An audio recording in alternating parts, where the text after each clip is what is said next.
The man with the hollow eyes arrived in Fort Stockton, Texas, on a Tuesday in late March of 1867, riding a horse that looked as weary as he did. Gabriel Norwood had not spoken more than a handful of words to anyone since Appomattox, and the silence suited him just fine because every time he opened his mouth, he feared the screams trapped in his chest might escape instead of ordinary conversation. The war had ended 2 years ago, but Gabriel still woke up every night drenched in sweat, hearing the artillery fire that no longer existed, seeing the faces of boys he had led into battle who never came home. He was 26 years old and felt ancient, his body whole but his soul shattered into so many pieces he did not know where to begin looking for them. Fort Stockton was as good a place as any to disappear, a dusty Texas town on the edge of civilization where a man could lose himself in hard work, and nobody asked too many questions about the shadows that lived behind your eyes. Gabriel found work at the lumber yard on the edge of town, hauling timber and building frames for the settlers still flowing west despite the hardships. The owner, a gruff man named Solace, took one look at Gabriel's broad shoulders and calloused hands and hired him on the spot without asking about his past. Gabriel appreciated that more than the wages. He rented a small room above the general store, sparse and clean, with just a bed and a wash basin and a window that looked out over the main street. At night he lay awake and listened to the sounds of the town settling, the occasional bark of a dog or laugh from the saloon, and tried not to remember the sounds of dying men calling for their mothers. It was on his 3rd week in Fort Stockton that Gabriel first saw Abigail Lawrence. She was standing outside the church on Sunday morning, handing out baskets of food to families who needed them, and the morning sun caught her dark blonde hair and turned it to gold. Gabriel had not planned to attend services, had not set foot in a church since before the war when he still believed in a God who cared about the suffering of men. But something made him stop on the street and watch her. Abigail moved with purpose and grace, speaking to each person who approached her with genuine warmth in her green eyes. She wore a simple blue dress that had been mended at the sleeves, and when she smiled at an elderly woman collecting a basket, Gabriel felt something stir in his chest that he thought had died at Cold Harbor. He turned away before she could notice him staring and walked back to his room, but the image of her stayed with him through the rest of that long Sunday. The next time he saw her was at the general store below his room. Gabriel had come down to buy soap and tobacco, and Abigail was at the counter purchasing fabric, discussing patterns with Mrs. Henderson who ran the store with her husband. Gabriel hung back, pretending to examine a display of rope while he listened to her voice. "I think the children at the school would love new curtains," Abigail was saying. "The old ones are so faded you can barely tell they were ever blue. Something cheerful would brighten the whole room. You are too generous with that teacher's salary of yours," Mrs. Henderson said fondly. "Always spending it on others. What else am I going to do with it?" Abigail laughed, and the sound made Gabriel's hands tighten on the coil of rope he was holding. "I have everything I need, Mrs. Henderson wrapped the fabric and Abigail turned to leave, nearly colliding with Gabriel in the narrow aisle. She looked up at him with startled eyes, and for a moment they stood frozen, close enough that he could see the gold flecks in her green irises. "Excuse me," Gabriel managed, his voice rough from disuse. "No, it was my fault," Abigail said quickly, but she did not move away immediately. Instead, she studied his face with an expression Gabriel could not quite read. "You are new in town, are you not? I am Abigail Lawrence. I teach at the schoolhouse." Gabriel knew he should introduce himself properly, should tip his hat and say something polite, but the words stuck in his throat.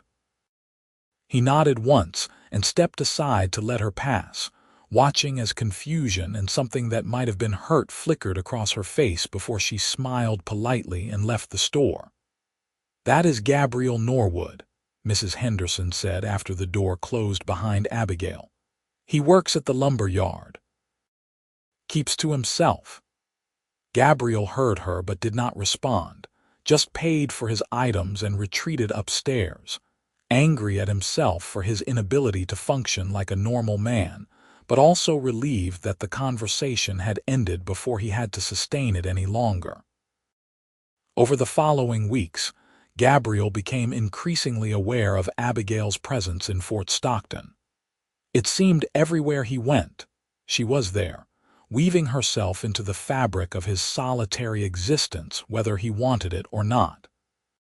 She taught at the school that Gabriel passed every morning on his way to work, and he could hear the children's voices reciting lessons through the open windows. She volunteered at the church feeding program every Wednesday evening. She visited sick families and helped organize the town's harvest celebration, and somehow knew everyone's name and story. Abigail was everything Gabriel was not: connected, present, alive. And despite his best efforts to remain invisible, she kept appearing in his line of sight like a gentle insistence that he could not escape. It was late April when their paths crossed again in a way Gabriel could not avoid. He was walking back from the lumber yard at dusk, exhausted from a long day of hauling beams for a new barn, when he heard shouting from an alley between the hardware store and the telegraph office. Gabriel's first instinct was to keep walking, to not get involved, but then he heard a woman's voice raised in protest, and his feet changed direction before his mind could stop them. 3 men had cornered Abigail at the back of the alley. They were drunk. Gabriel could tell from their unsteady postures and slurred speech, and one of them had grabbed her arm while the others blocked her escape route. Abigail was holding a basket clutched to her chest, her face pale but her chin raised defiantly. "I said let go of me," she was saying, her voice steady despite the fear Gabriel could see in her eyes. "You are drunk and behaving shamefully." "Just want some of whatever you got in that basket, schoolteacher," the man holding her arm said. "No need to be unfriendly." Gabriel moved without thinking, his body remembering the reflexes drilled into him during 4 years of war even as his mind remained numb. He grabbed the drunk man's shoulder and spun him around, putting himself between Abigail and the 3 men. "The lady asked you to leave her alone," Gabriel said, his voice low and hard. The drunk man squinted at him, swaying. "This ain't your concern, friend. I am making it my concern." Something in Gabriel's tone, or his stance, must have communicated what his words did not, because the drunk man released Abigail's arm and stumbled backward. His companions grabbed his elbows and pulled him toward the street, muttering apologies and excuses as they disappeared into the twilight. Gabriel waited until they were gone before turning to look at Abigail. She was breathing hard, one hand pressed to her chest, but her eyes were clear and focused on his face with an intensity that made him want to look away. "Thank you," she said quietly. "I was bringing food to old Mr. Patterson who lives above the hardware store and they just appeared. I should have been more careful about the time." Gabriel nodded once, then started to walk away. "Wait," Abigail called after him. When he stopped but did not turn around, she walked around to face him, tilting her head back to meet his eyes. "Your name is Gabriel Norwood, is it not? Mrs. Henderson told me. You have been in Fort Stockton for almost a month now, and you have not spoken more than a few words to anyone." "Why is that?" "I prefer it that way," Gabriel said. "Preference or protection?" Abigail asked, and the gentleness in her voice was somehow worse than any accusation. "I have seen men come back from the war before. My father was one of them. I know what it looks like when someone is hurting." Gabriel felt his jaw tighten. "You do not know anything about me." "No, I do not," Abigail agreed, "but I would like to if you would let me." "Why?" The question came out harsher than Gabriel intended. "What do you want from me?" Abigail was quiet for a moment, studying him with those perceptive green eyes. "I do not want anything from you, Gabriel. But I see you walking through this town like a ghost, and I think that is a lonely way to exist. Everyone deserves to have at least one person who sees them." Gabriel opened his mouth to tell her he did not need her pity, did not want her interference, but what came out instead was, "I cannot be what you think I am. Whatever good man you see, he died in Virginia." "I do not think you are anything except exactly who you are right now," Abigail said. "And that is someone who just helped me when I needed it, which seems pretty good to me." She picked up her basket from where she had dropped it during the confrontation, checked that the contents were intact, and then looked back at Gabriel. "I should get this food to Mr. Patterson before it gets any later. But Gabriel, thank you again, truly." She walked past him toward the exterior stairs that led up to the rooms above the hardware store, leaving Gabriel standing alone in the alley with more emotions churning in his chest than he had felt in 2 years. After that night, Abigail made it her mission to draw Gabriel back into the world of the living, though she did it so gradually and gently that he barely noticed it happening until it was already done. She started small, a wave and a smile when she saw him on the street, a comment about the weather when they both happened to be in the general store at the same time, an invitation to help repair the schoolhouse steps that Gabriel initially refused, but then found himself accepting when she asked a second time, explaining that none of the other men in town had the carpentry skills he possessed. Gabriel told himself he was just being practical, that it was honest work that needed doing, but the truth was that being near Abigail made the noise in his head quiet down for a little while. When he was working on the schoolhouse steps with her sitting on the porch grading papers, and occasionally looking up to talk to him about nothing in particular, Gabriel could almost remember what it felt like to be a person, instead of a collection of nightmares held together by skin. "How long were you in the war?" Abigail asked him one afternoon in early May as he was finishing the last of the repairs. She had brought him a glass of water and was sitting on the newly fixed steps, her skirts arranged around her. Gabriel took the water and drank half of it before answering. 4 years, from Fort Sumter to Appomattox. That is a long time to be away from normal life, Abigail said quietly. My father was only gone for 18 months, and he said it felt like a lifetime. What happened to him? Gabriel heard himself ask, surprising himself with his curiosity. He died 3 years ago. His heart gave out. Abigail's voice was steady but sad. The doctor said it was just one of those things, but I always wondered if the war had something to do with it. He was never quite the same after he came home. He had nightmares, and sometimes he would just stare off into nothing for hours. My mother tried to help him, but I think he was carrying too much inside. Gabriel set down his glass and looked at her directly for the first time in the conversation. Is that why you are doing this, talking to me? Because you could not save your father. Abigail met his gaze without flinching. Maybe partly, but also because I think you deserve better than to suffer alone, and because when I look at you, I see someone who is fighting very hard to survive, and I want to help if I can. I do not know if I can be helped, Gabriel said honestly. I do not know if there is anything left to save. I think there is, Abigail said. I think you are still in there, Gabriel. You just need to remember how to find yourself. Gabriel did not know what to say to that, so he said nothing, just went back to work while Abigail sat in companionable silence beside him.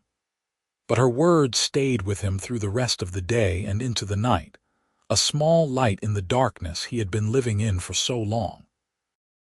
As spring turned into summer, Gabriel and Abigail fell into an easy rhythm. She would invite him to help with small projects around the school or the church, and he would show up with his tools and his quiet competence. Afterward, they would talk, tentatively at first and then with increasing openness as Gabriel began to trust that Abigail was not going to judge him for his brokenness. He told her about the battles he had fought in, about the friends he had lost, about the orders he had given that sent men to their deaths. He told her about the guilt that ate at him every day, the feeling that he did not deserve to be alive when so many better men had fallen. He told her about the nightmares that still plagued him, the way loud noises made him flinch, the numbness that had settled over his heart like frost and refused to thaw. Abigail listened to all of it without trying to fix him or tell him he was wrong to feel the way he did. She just listened, and sometimes she would share her own stories about her father, about the ways her family had tried to help him cope, about the grief of watching someone you love disappear even though they are still physically present. "I wished for so long that I could have done more," Abigail confessed one evening as they sat on the church steps watching the sun set over Fort Stockton. "That I could have found the right words or the right way to reach him. But I was just a girl and I did not understand what he was going through. By the time I was old enough to really see it, it was too late." "It was not your fault," Gabriel said, and meant it. "Some wounds go too deep to heal." "Maybe," Abigail said. "But I also think some wounds just need the right kind of care and enough time. I do not think anything is too broken to be made whole again if the person wants to heal and has help doing it." Gabriel looked at her, at the determination in her face and the hope in her eyes, and felt something crack inside his chest. "Why do you care so much about me?" Abigail turned to face him fully, and in the fading light her expression was open and honest. "Because you matter, Gabriel. Because every person matters, and you have been through something terrible, and you are still here fighting to survive, and that takes courage. And because—" She hesitated, then continued softly, "because when I am with you, I feel like I am doing something that matters. Like maybe I can make a difference for someone this time." Gabriel reached out before he could stop himself and took her hand, threading his scarred fingers through her smaller ones. Abigail's breath caught, but she did not pull away. They sat like that, as the sun disappeared below the horizon, and the first stars appeared in the darkening sky, connected by this simple touch that felt like the most significant thing Gabriel had done in years. It was in June that Gabriel realized he was falling in love with Abigail Lawrence, and the realization terrified him, because he had not thought himself capable of such feelings anymore.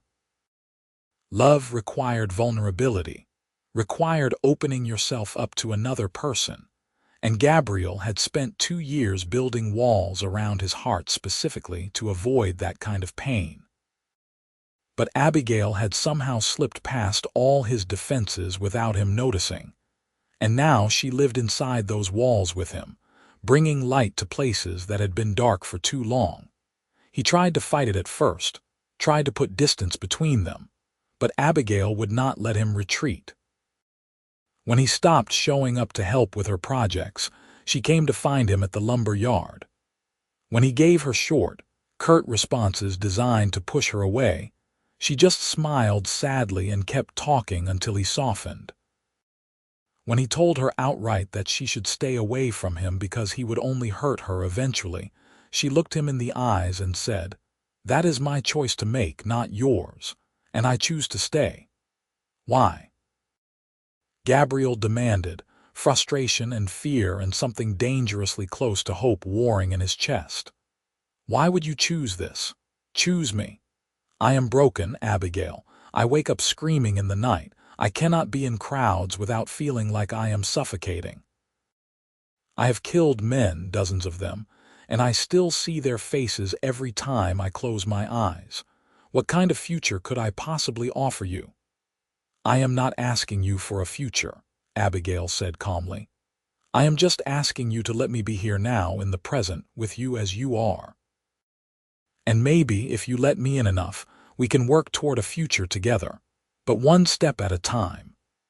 Gabriel stared at her, this woman who saw all his damaged parts and still chose to stand beside him, and felt the last of his resistance crumble. "I do not know how to do this," he admitted quietly. "How to let someone close, how to feel things again without being overwhelmed by them." "Then we will figure it out together," Abigail said, stepping closer and placing her palm against his chest, right over his racing heart. "You do not have to do this alone anymore, Gabriel. I am here and I am staying, whether you think you deserve it or not." Gabriel covered her hand with his own, holding it against his heart, and for the first time in 2 years, he let himself believe that maybe, possibly, he could learn to be whole again. From that day forward, Gabriel stopped fighting what he felt for Abigail and instead tried to lean into it, despite his fears. It was not easy. There were days when the darkness pulled at him too strongly and he could barely get out of bed, let alone be good company for anyone. There were nights when the nightmares were so vivid that he woke up convinced he was back on the battlefield, and it took hours to calm down enough to remember where and when he really was. There were moments when Abigail's patience and kindness felt like too much, like more than he could possibly deserve, and he lashed out at her with sharp words meant to drive her away before she could leave him on her own. But Abigail stayed through all of it. She stayed through the bad days when Gabriel could not speak and could barely function. She stayed through the nightmares, coming to his room when Mrs. Henderson fetched her, because Gabriel's screaming was waking the whole building, sitting beside him in the dark and holding his hand until the terror passed. She stayed through his angry outbursts, weathering his words with quiet dignity, and then calmly telling him that she understood he was hurting, but she would not accept being treated poorly. So he needed to apologize when he was ready.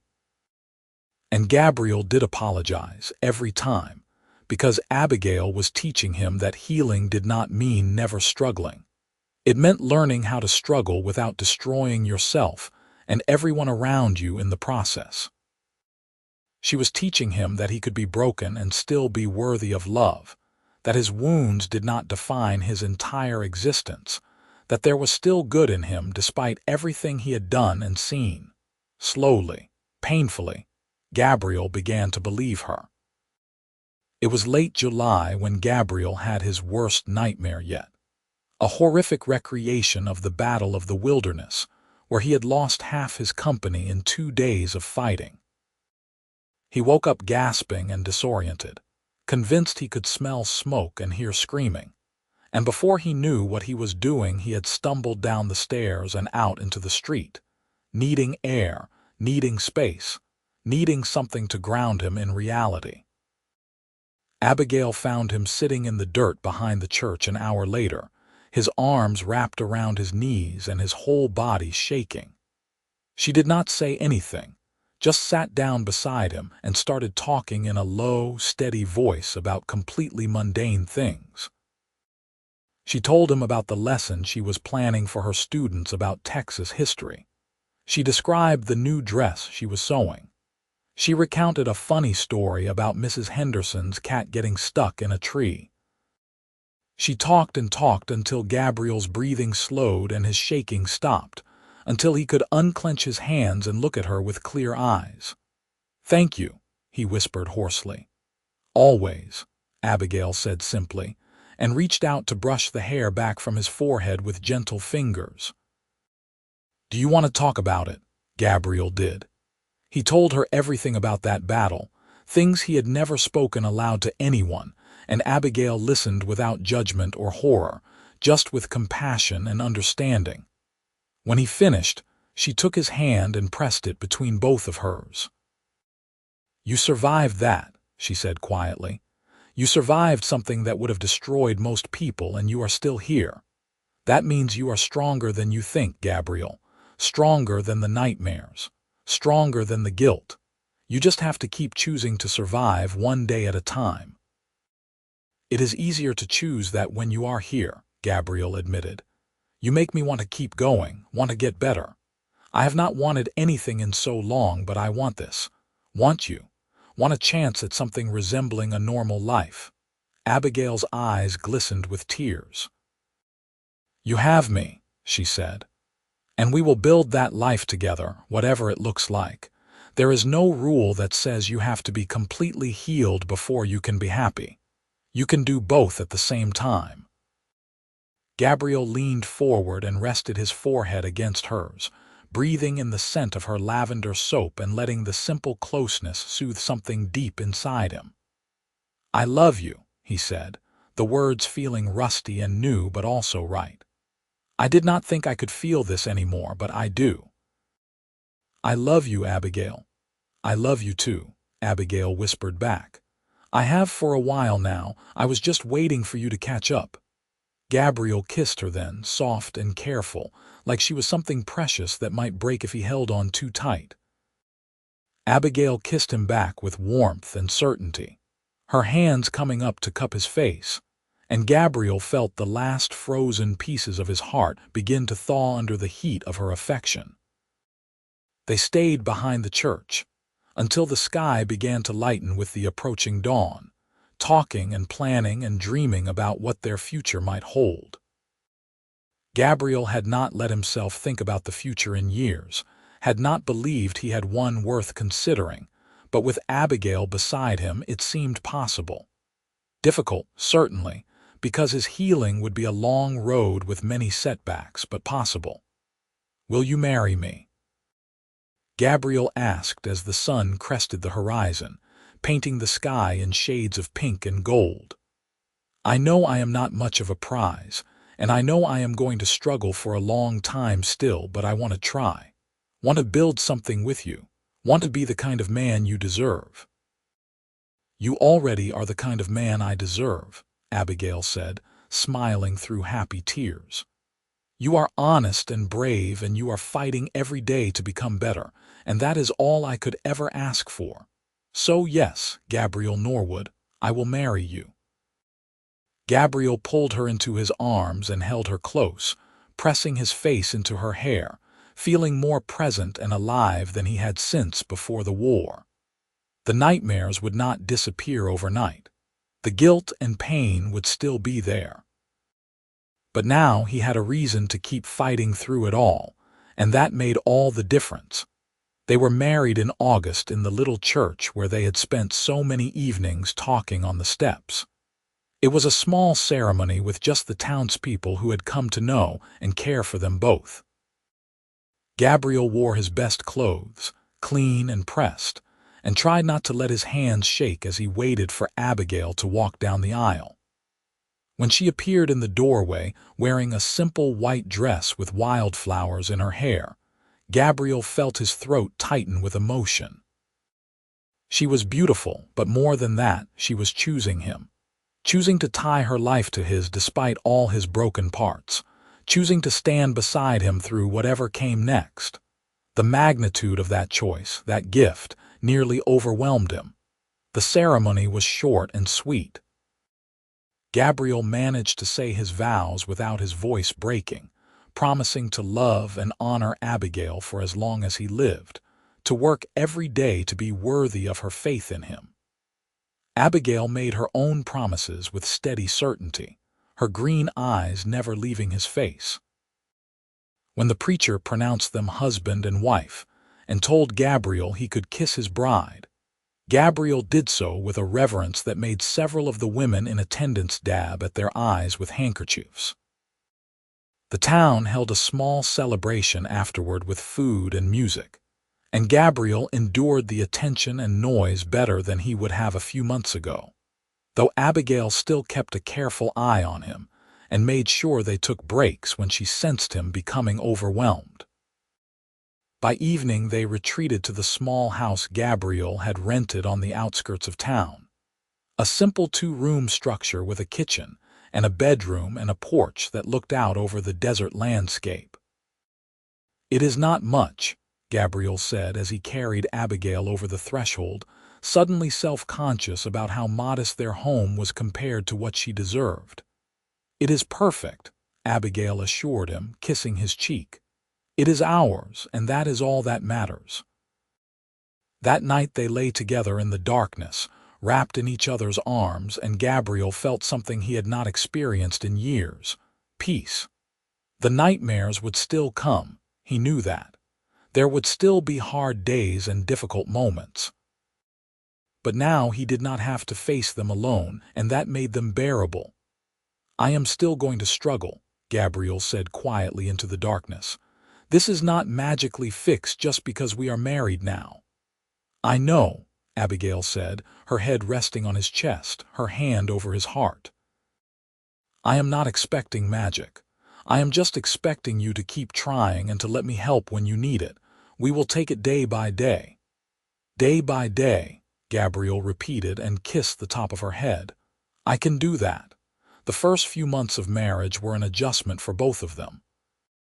Gabriel had lived alone for so long that having someone else in his space constantly took getting used to. And there were times when he needed to retreat to the porch or take a long walk just to quiet the noise in his head. Abigail gave him that space when he needed it, understanding that his need for solitude was not a rejection of her, but a necessary part of his healing process. For her part, Abigail continued teaching at the schoolhouse while also managing their household, and Gabriel could see the exhaustion creeping into her face by the end of some weeks. He tried to help more, taking over the cooking on days when she came home depleted, doing the washing and mending that he had learned to manage during his years as a soldier. They worked as a team, supporting each other's strengths and weaknesses, and gradually found their rhythm. Gabriel continued working at the lumber yard, but he also started taking on carpentry projects around town, building furniture and fixing structures, and slowly rebuilding his reputation as someone reliable and skilled. The work was good for him, kept his hands busy and his mind focused on problems that could actually be solved with wood and nails and effort. The nightmares did not stop, but they became less frequent over time. And when they did come, Gabriel had learned better ways to cope with them.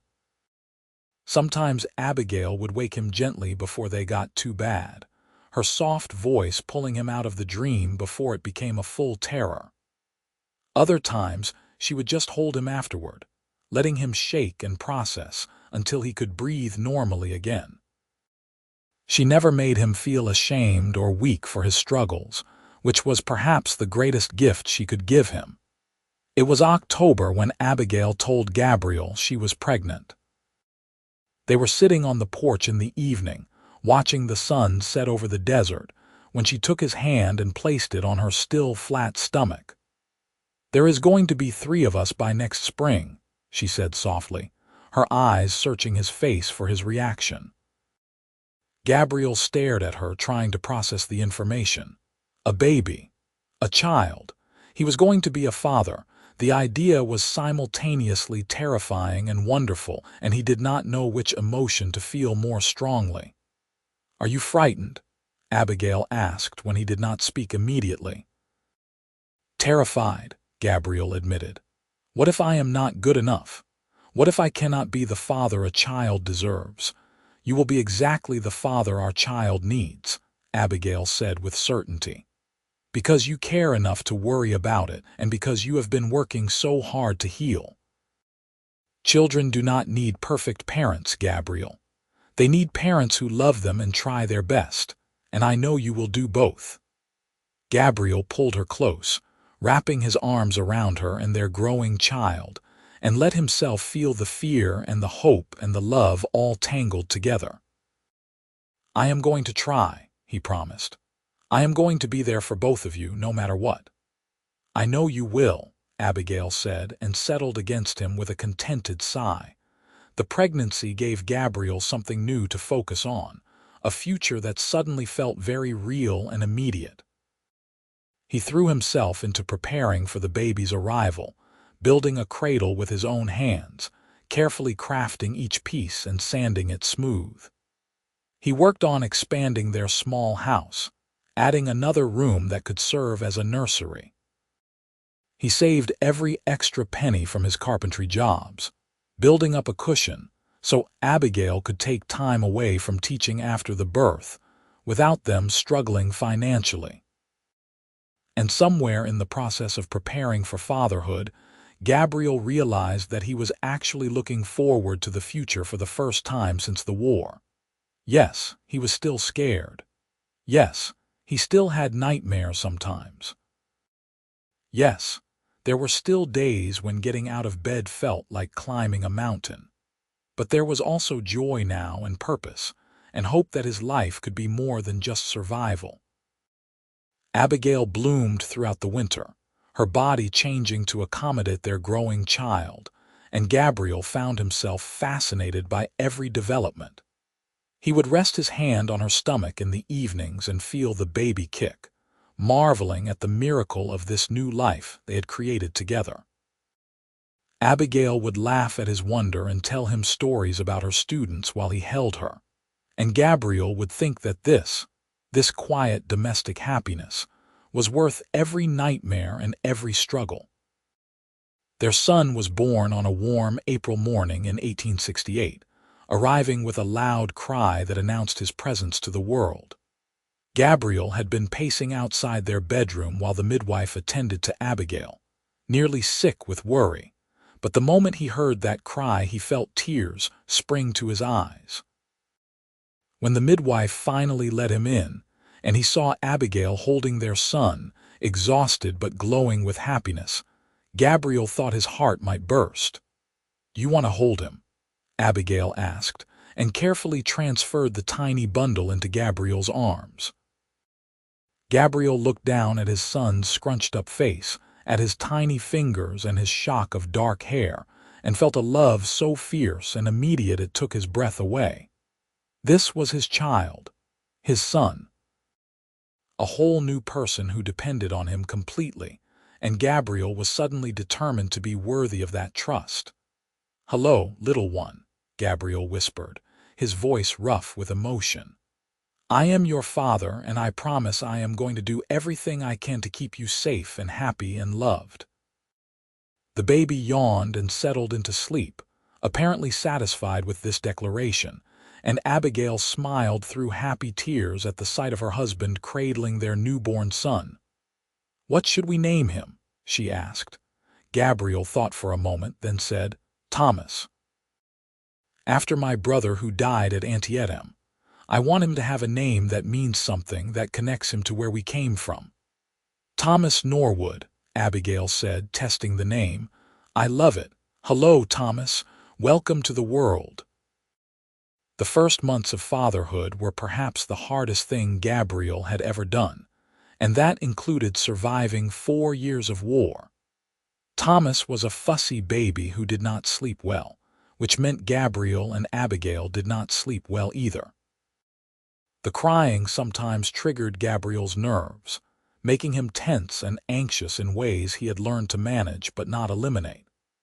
There were nights when he had to hand the baby to Abigail and step outside to breathe because the noise and stress were too much. But there were also moments of pure joy that Gabriel had never expected to experience. The first time Thomas smiled at him, the way the baby would calm when Gabriel sang the old songs his own mother had taught him. The feeling of holding his son against his chest and feeling the tiny heartbeat against his own. These moments made all the difficulty worthwhile. Abigail was patient with Gabriel's struggles, never judging him when he needed to step away or when the exhaustion made his nightmares worse for a while. She would take Thomas and tell Gabriel to rest, to take care of himself so he could be present for his family. And Gabriel learned to accept her help, to admit when he was overwhelmed instead of trying to power through until he broke. "You are doing so much better than you give yourself credit for," Abigail told him one evening as they sat on the porch, Thomas asleep in her arms. 6 months ago, you would not have been able to ask for help when you needed it. You would have just shut down. But now you tell me what you need, and we work through it together. That is real progress, Gabriel. I still have so far to go, Gabriel said, but without the despair that would have colored those words a year ago. Now it was just a statement of fact, an acknowledgement of the journey ahead. We all have far to go, Abigail said. No one is ever finished growing and learning. What matters is that you keep moving forward, even if it is just small steps. Gabriel reached over and took her hand, threading their fingers together. I could not do this without you, he said quietly. You saved me, Abigail. When I came to Fort Stockton, I was barely alive, just going through the motions. But you saw something in me worth saving, and you refused to let me give up. I owe you everything. You do not owe me anything, Abigail said firmly. You did the hard work yourself, Gabriel. I just walked beside you while you did it, and you would have found your way eventually, even without me. Maybe, Gabriel allowed, but it would have taken a lot longer and been a lot lonelier. I am glad I found you when I did. I am glad too, Abigail said, leaning her head on his shoulder. So very glad. As Thomas grew from an infant into a toddler, Gabriel continued to heal. The nightmares never completely disappeared, but they became rare enough that they no longer dominated his life. He learned techniques for managing his anxiety when it flared up, ways to ground himself in the present moment instead of spiraling into memories of the past. He started attending church again, finding comfort in the ritual and community after years of avoiding both.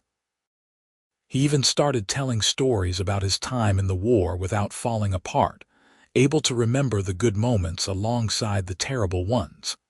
Abigail watched these changes with quiet pride, never pushing but always supporting, and Gabriel fell more in love with her with every passing day.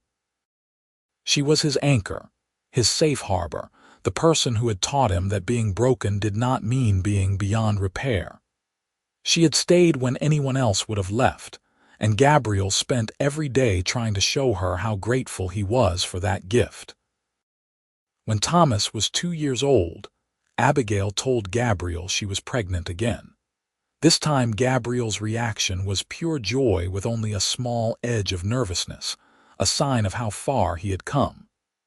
Their daughter was born in the fall of 1870, a tiny thing with Abigail's green eyes and Gabriel's dark hair. They named her Evelyn, after Abigail's mother, and Gabriel marveled at how a heart that had felt dead just a few years ago could suddenly feel so full. Life settled into a comfortable pattern over the next few years. Gabriel's carpentry business grew as his reputation spread, and he was able to move his family into a larger house with more land. Abigail eventually stopped teaching to focus on raising their children, though she still volunteered at the school and in the community. Thomas and Evelyn grew into lively, curious children who filled their home with laughter and chaos, and Gabriel discovered that fatherhood suited him in ways he never would have predicted. There were still difficult days, times when the weight of everything Gabriel had experienced threatened to drag him down, but they were balanced by so many good days that the darkness no longer felt overwhelming. He had built a life worth living, had found purpose and connection and love in a dusty Texas town that had started as just a place to hide from his ghosts. It was the spring of 1873, 6 years after Gabriel had first arrived in Fort Stockton, when he and Abigail stood on their porch watching Thomas and Evelyn play in the yard. Abigail was pregnant with their third child, due in a few months, and Gabriel had his arm around her waist, holding her close against his side. "Do you ever think about how different things might have been?" Abigail asked quietly.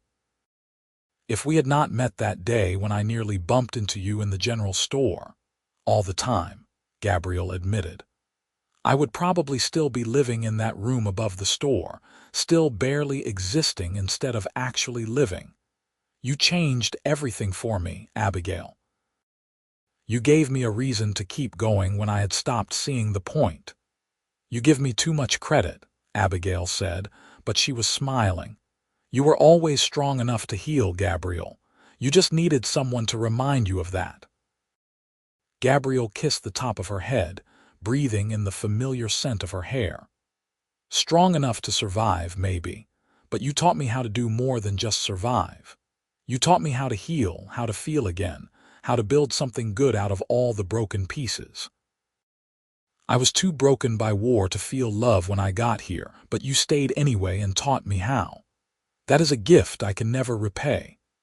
You already have, Abigail said, placing her hand over his on her stomach where their third child grew. You have given me a family, a home, a life full of love and purpose. You have given me yourself, all of you, even the parts you thought were too damaged to share. That is more than enough, Gabriel, more than I ever dreamed of having. They stood together in the warm spring sunshine, watching their children play and feeling the new life stirring between them, and Gabriel felt a contentment so profound, it brought tears to his eyes. He had been to hell and back, had lost pieces of himself on battlefields across Virginia and Tennessee and Georgia, had come to Texas believing he was too broken to ever be whole again. But Abigail had seen past the walls he had built and the wounds he carried, had seen the man he could be instead of just the soldier he had been, and had loved him through the long, difficult process of remembering how to be human again. She had stayed when staying was hard, had believed in him when he could not believe in himself, had taught him that healing was possible even for someone as damaged as he had been. I love you, Gabriel said, turning Abigail to face him and cupping her face in his hands. I love you more than I have words to express. You are my everything, Abigail, my reason for getting up every morning, my peace when the nightmares come, my hope for the future. I do not know what I did to deserve you, but I thank God every day that I found you. I love you too, Abigail said, her eyes shining with tears and joy. And you deserve every bit of happiness we have built together. You deserve to be loved, Gabriel Norwood, now and always. Gabriel kissed her then, deep and tender, pouring all his love and gratitude into that single gesture. Their children's laughter rang out across the yard, bright and joyful, and Gabriel thought that this was what he had fought for during those terrible war years, even if he had not known it at the time. This moment, this family, this life full of simple, precious happiness. He had survived the war to find this, and it had been worth every nightmare, every struggle, every moment of pain. Their third child, another son they named Samuel, was born that summer, healthy and strong. Gabriel held him in the hospital room and felt the same fierce protective love he had felt for Thomas and Evelyn. That instinct to shield and cherish that fatherhood had awakened in him. Abigail watched from the bed, exhausted but radiant, and Gabriel met her eyes over their baby's head and saw his own happiness reflected back at him. The years that followed were full and rich. Gabriel continued to build his carpentry business, eventually taking on an apprentice to help with the workload. Abigail remained the heart of their home, raising their children with patience and wisdom, volunteering in the community, being the steady presence that kept them all grounded. Thomas grew into a serious boy who loved books and learning. Evelyn was wild and adventurous, always climbing trees and collecting lizards. Samuel was the baby, charming and sweet-natured, wrapping everyone around his tiny finger. Gabriel was not a perfect father or husband. There were still days when the weight of his past pressed down on him too heavily. There were still nights when he woke up gasping from dreams of blood and smoke. There were still moments when crowds or loud noises made his heart race and his hands shake. But he had learned to manage these struggles, to ask for help when he needed it, to lean on the people who loved him instead of trying to carry everything alone. And most importantly, he had learned that being broken did not mean being worthless. His scars, both visible and invisible, were part of who he was, but they did not define him completely. He was also a husband, a father, a craftsman, a friend, a man who had survived something terrible and come through the other side to build something beautiful. Gabriel had learned to hold both truths at once. He was damaged by war, and he was also capable of love and joy and connection. Abigail had taught him that. She had stayed when others would have walked away, had loved him through the darkness until he could find his way back to the light, had believed in his capacity for healing even when he had given up on himself. She had been patient and persistent and gentle and fierce, exactly what Gabriel needed when he needed it, and their love had become the foundation on which he rebuilt his entire life. It was a warm evening in June of 1878, 11 years after Gabriel had first arrived in Fort Stockton, when the whole family gathered on the porch to watch the sunset. Thomas was 10 now, Evelyn 8, and Samuel 5, and they were arguing good-naturedly about something that had happened at school that day. Abigail was sitting in her rocking chair, her hand resting on her rounded belly where their fourth child grew, due in the fall. Gabriel stood behind her chair with his hands on her shoulders, watching his children with a contentment so complete it almost hurt. "Are you happy?"